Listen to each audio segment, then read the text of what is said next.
Hello, नमस्कार। आज का कहानी है कि एक नौकर के वजह से उसके मालिक ने कैसे भगवान के दर्शन किए। तो क्या होता है, एक जगह में एक बहुत ही प्रसिद्ध व्यापारी रहता था।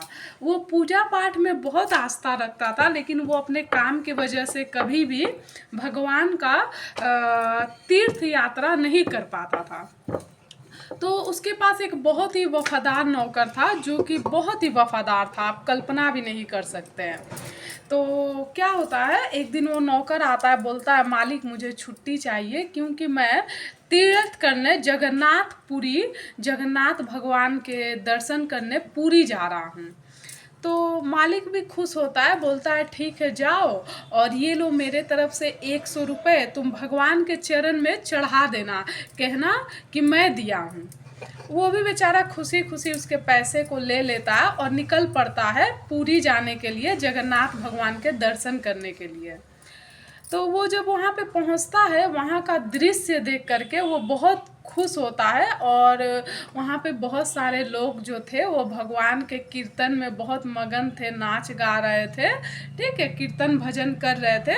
तो वो जब कीर्तन भजन समाप्त होता है तो वो देखता है कि उनके ओठ सूख गए हैं, उनके चेहरे मुरझा गए हैं, उन लोगों को भूख और प्यास लगी है। तो उसके मन में ख्याल आता है क्यों ना जो ये 100 रुपये है उससे मैं इन सभी को भोजन करवा दूं। और सेठ को तो पता भी नहीं चलेगा कि मैं क्या किया हूँ। तो वो क्या करता है कि सभी को भोजन करवा देता है, ठीक है। तो अब उसके मन में आता है कि सभी लोग भोजन भूखे हैं, तो चलो भोजन करवा ही देते हैं, क्या फ़र्क पड़ता है। तो वो क्या करता है, उसे 100 रुपये से सभी को भोजन करवाता है, तो लास्ट में उसके 2 रुपये बच जाते हैं और उन सभी का भूख प्यास मिट जाता है। तो अब उसके मन में एक ख्याल आता है कि जब सेठ पूछेंगे कि तूने पैसे का क्या किया, तो ये जो 2 रुपये है मैं प्रभु के चरण में अगर चढ़ा देता हूँ तो सेठ तो ये नहीं पूछेगा कि 100 रुपये का तू क्या क्या किया। वो तो बस ये पूछेगा कि तूने पैसे चढ़ा दिए ना भगवान के चरणों में, तो मैं बोल दूँगा कि हाँ चढ़ा दिए हैं, इससे मेरी बात भी रह जाएगी और मैं झूठा भी नहीं रहूँगा। तो वो ऐसा ही करता है, और 2 रुपये ले जा करके जो बचे रहते हैं उसमें से ले जाकर प्रभु के चरण में चढ़ा देता है। तो अचानक से रात में सेठ को सपना आता है कि तेरे 98 रुपीज़ मुझे मिल गए, ठीक है, मैं बहुत खुश हूँ। तो सेठ अचानक से उठता है, सोचता है मेरा नौकर तो बहुत ही वफादार था, उसे क्या ज़रूरत पड़ गई 2 रुपये चोरी करने की। हाँ, तो वो कुछ समय बाद नौकर आता है अपने मालिक के पास, तो वो पूछता है तूने मेरे पैसे चढ़ा दिए थे ना प्रभु के चरण में। तो वो कहता हाँ मैं तो चढ़ा दिया था।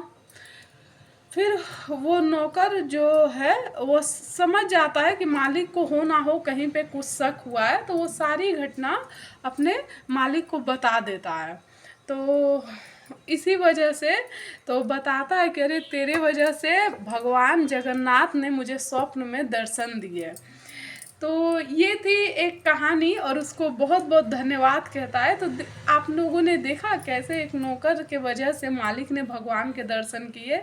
तो देखिए, अगर नौकर आपको मिल रहे हैं, नौकर आपके सहायक कोई भी अगर आपको मिल रहे हैं, अगर वो ईमानदार हैं तो आप उनको जाने मत दीजिए, और अगर वो बेईमान हैं तो भले आपको कितना भी काम हो अकेले करना पड़े, अकेले कीजिए। क्योंकि नौकर को रखने से क्या होता है ना, भले आपके शारीरिक रूप से आप थोड़े से आराम महसूस करेंगे, लेकिन अगर नौकर गद्दार होता है ना तो क्या होता है कि आप मानसिक रूप से बहुत टेंशन में आ जाते हैं।